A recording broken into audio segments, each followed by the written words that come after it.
The Lord be with you. A reading from the Holy Gospel according to John.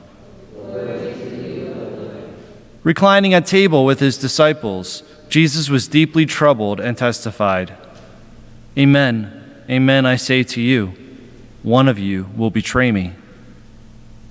The disciples looked at one another, at a loss as to whom he meant.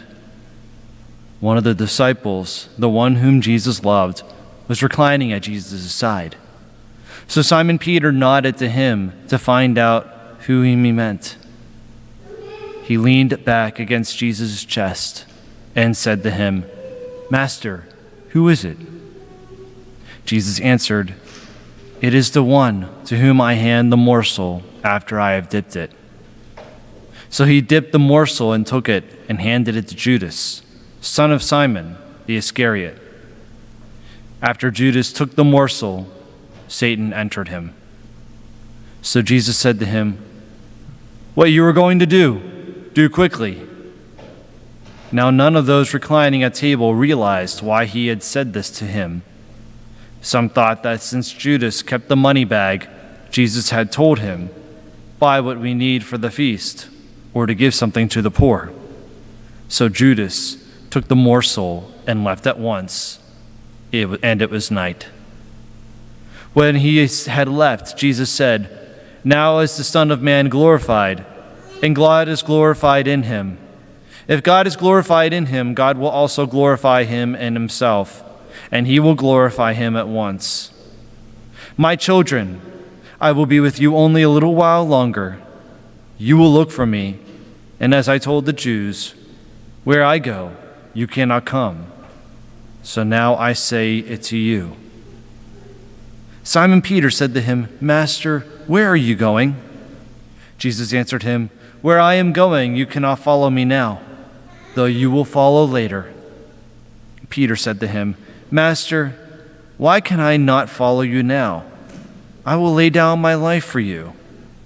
Jesus answered, "Will you lay down your life for me? Amen, amen, I say to you, the cock will not crow before you deny me 3 times. The Gospel of the Lord. Praise to you, Lord Jesus Christ.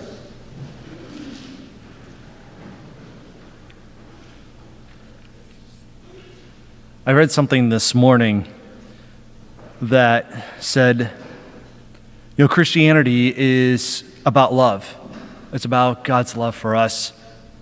It's about us giving that love to others and sharing that love with others. And yet, ironically, so many Christians, maybe many Christians, are constantly searching for love. They do not feel that love. They don't have that experience of love in their lives. They're constantly searching and in need of love. Or they're so unwilling to give it to others. Our readings today teach us that our religion is all about love. Our readings really focus in on that relationship between God and his children and the relationship of his children with each other. There's deep feelings of intimacy in the readings, of protection, of guiding, of sheltering, of connection, of affirmation. Our first reading, we have the prophet Isaiah. And Isaiah tells, "The Lord called me from birth. From my mother's womb, he gave me my name." The personal relationship between the prophet and God the Father, who loves him so much, who knows him through and through, and who guides him through the end, despite everything that he's experiencing. And then we relate this later on to Jesus in the Gospel of John. The affirmation, the intimacy between Jesus and his apostles, the feelings of hurt and betrayal that Jesus feels because one of his friends is about to leave.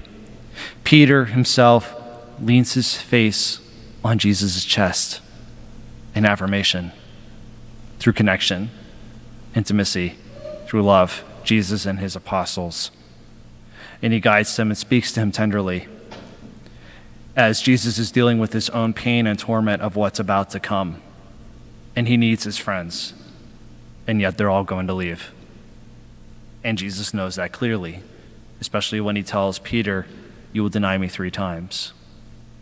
So I want to encourage all of us this Holy Week as we go forward to remember we are a religion of love. We are experiencing a week of love. Jesus is a human being experiencing torture and pain and suffering, looking to his friends who all leave.